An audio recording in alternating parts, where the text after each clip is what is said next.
I'm Mike Hayataga. I'm going to do a review of the second day of my workshop here in Philly.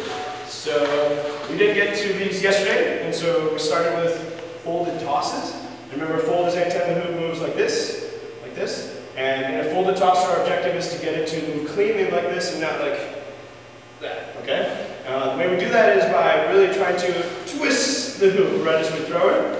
And so the basic idea is if the hoop is moving one direction, I want to throw my hand the opposite direction. Not up, but the opposite direction, okay?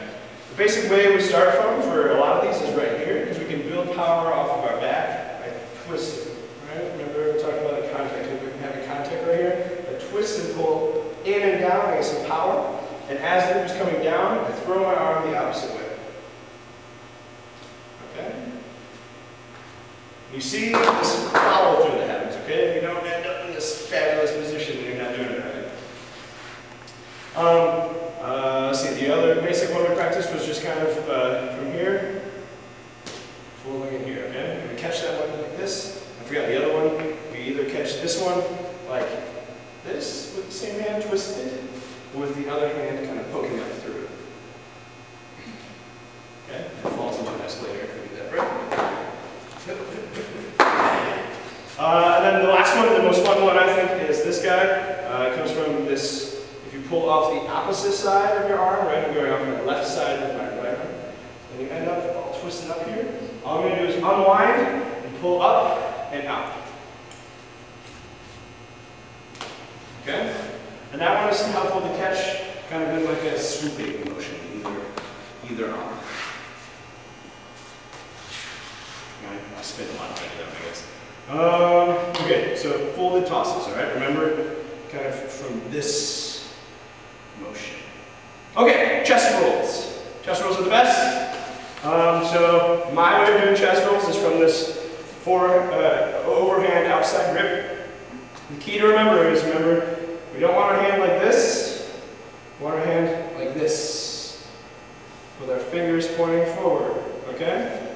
When my hand is like this, I can set my hoop into there very easily. I don't have to pull it in. I don't have to hold it tight. I can relax right here on the base of my palm and in my finger. When I go to throw it, I start from kind of a dangle. And I pull it up and in. Right at that moment when the hoop is coming over the crest of my hand, and I'm ready to let go, I push my fingers out and down to present a flat surface for the hoop. Okay? Up, out, and down. Practice this by doing this. If you can get full contact, you're golden. Okay? If your chest roll is bouncing when you do it, that means you're missing this bit of contact. Okay? Next thing we talked about was our head position. Our problems with chest rolls are not leaning too back to get our head out of the way because our chin gets in the way, but we need to turn our head to present the flat side of our face. We do that easily by keeping our gaze in the middle of the hoop. Okay? So my eyes follow the middle of the hoop. That makes my chin totally dodge the hoop. Okay? The other thing is make sure that when your body is in position, your arms are straight, we're not like this, we're not like this, and our hoop is not angled either way, otherwise we'll go off. Back rolls, really quick. I like to do back rolls the same way I do chest rolls. You just move your head at the last minute. So convince yourself you're doing a chest roll. Can't wait for it. It's going to be awesome. Oh, no. Okay? That's the easiest way I found to do back rolls. We talked a couple variations with the neck duck in. Right? So if you can practice vertical neck hooping, and then pull out and look at the hand, it's going to be going, you know, where the hoop is going this way, it's going to be going out to that hand, not to this hand. So we're going to pull out and look the direction I want to go. Okay, it rolls out. Okay, so it's up and out. Okay? And as this fits into the chest roll, it just goes right in the middle of the chest roll. Okay, and then once that's comfortable, you can play around with that guy. Okay? We also learned catching on your chest roll. The key there is don't be underneath the hoop, be away from the hoop. And I heard a lot of ahas today from people who did it when they didn't think it was going to work and it worked out perfectly, okay? So figure out a good way to throw the hoop, either with the same hand, or for me I like to throw it with my dominant hand into my non-dominant hand. Okay? We talked about doing the turn. Okay? And the thing to practice for that is this guy. Okay, so once the hoop hits my shoulder, my arm goes up. Okay? And then all it is turning with the same foot behind. Okay? Left foot, left hand, behind, all the way down. Okay? Angle chest rolls, pretty much V, angle, little bit of speed, and then it dies. A little bit of speed, and it dies. Don't be afraid to play with sloppy chest rolls and see what happens. You can learn to angle your chest rolls. Okay? You can even play around with like angling it on one arm or something like that. I think that was everything with chest rolls. Okay? Then we moved on to multiple hoops. And we really focused on the idea of 2 hands and 1 hand, okay? Finger hand and thumb hand, right? And being able to keep them separate, just understanding that I have 2 different modes of moving within 1 hand, okay? A couple drills we did for that were separating them. I lift up with my thumb and squeeze tight, and I have a new shape. And we stack 4 of them together. It looks a little more interesting. It makes some movement, some different shapes, okay?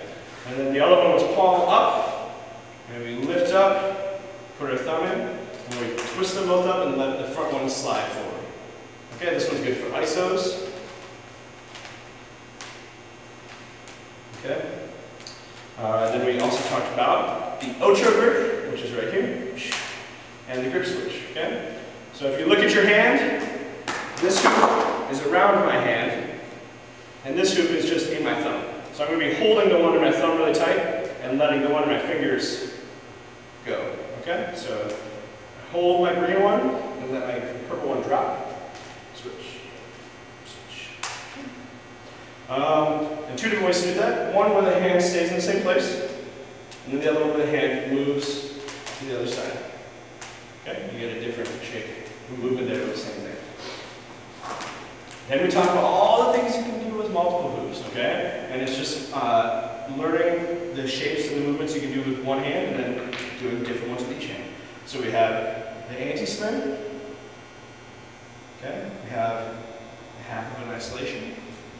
We have a slide, okay? And we also have a twist. So all that I do when I do quad hoops is some combination of those things. Okay? So, where am I here? Okay? So that's all it is. All just those 4 basic movements, different times with each hand. Okay? We talked about then the split hoops in the same direction. This guy. That's the sound for this one. 4 different positions. We got our wrist, both hoops on our wrist, 1 on the wrist, 1 in the hand. Both on the hand with the thumb inside. 3 different techniques for spinning it. We talked about the strong, okay? We talked about controlling the outside one to keep it split from the inside one every time I'm pushing with my hand. And then we talked about the paddle, which is my favorite, which is this right here. Okay? And so all that's happening is I'm paddling up and down, and it feels like it's going half speed compared to the hoops. The other bit of advice is keep your wrist above your elbow if you can, and if the hoops aren't splitting, kind of start anti-spin, and they'll split. I've been practicing having them not split, so that's what that's happening. And just really be mindful when you're doing it, because it's gonna like you're gonna be spinning it, and then it's gonna kind of snap into it for a second, and be aware when that happens, and really try to let your body remember that. Okay. Then we talked about the iso flower. All that's happening in iso flower is you're doing isolation, and then the hoop on your wrist is doing an extension. When you do those together at a consistent speed, it turns into the iso flower. Okay? A couple different ways to get into it. We always want to iso pinky side up and over. Okay? It tends to be easier and more consistent in speed. So one way we started is we can do this kind of swinging thing. I swing, and then I start my isolation right away. Okay, so I'm going to swing, I don't swing and then come back and then isolate. I swing and then I isolate right away. Okay? The other way to do it is you can push this one at the same time you start isolation. 1, 2, 3. Okay? If your hoop on your wrist is getting all mistimed, it's because your isolation consistent in speed. Okay? So try to get this all going, one consistent speed. That's the key. Last thing was, if we're doing the iso flower, at 6 o'clock, we can push the iso hoop into split time. And then back into it. I just push, back in, push, push. Okay, it's good practice. We're going between those two moves. And then I talk about you can do this at the same time that you do the ocho manipulation. Okay? And that's where you get some funny shapes, some funny patterns. Okay? Oh, a couple different ways to get into that. You can go here, right? Or you might just okay, all that is whenever you hold the two hoops and you twist them, they will tend to separate. Okay? So any way you want to do that is A-okay. Okay?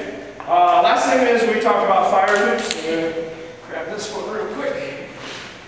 Two main concepts with fire hoops. Counting your wicks for rotation. So I'm going to start with a wick in my hand. I'm going to spin it until another wick comes in my hand. 1, 2. Okay, 2 spins for me. So if I ever find myself when I'm spinning, and I want to enter into a move, and when I go, oh crap, my hand is on the wick. I know that I just need 1 rotation, and I'm no longer on a wick. Okay? The other thing is the concept of working backwards. So if I want to learn how to do chest roll the fire hoop, I want the fire hoop wicks to match my chest. So I put it right here, and I work backwards. So I know I need to be holding this hoop right here to do a chest roll where those wicks go in between my armpits. Okay? And you can apply that to any move. The other thing to keep in mind is wear fire safe clothing and practice yoga breath for fire breathing. So steady in and long exhale. Okay? Because if a wick ever comes in front of your face, oh, that was a bigger hoop. Inhale, you're going to get fire right in your lungs, and it's the most terrible thing ever. So don't do that. Okay? And buy fire sleeves. And that's it. Thanks.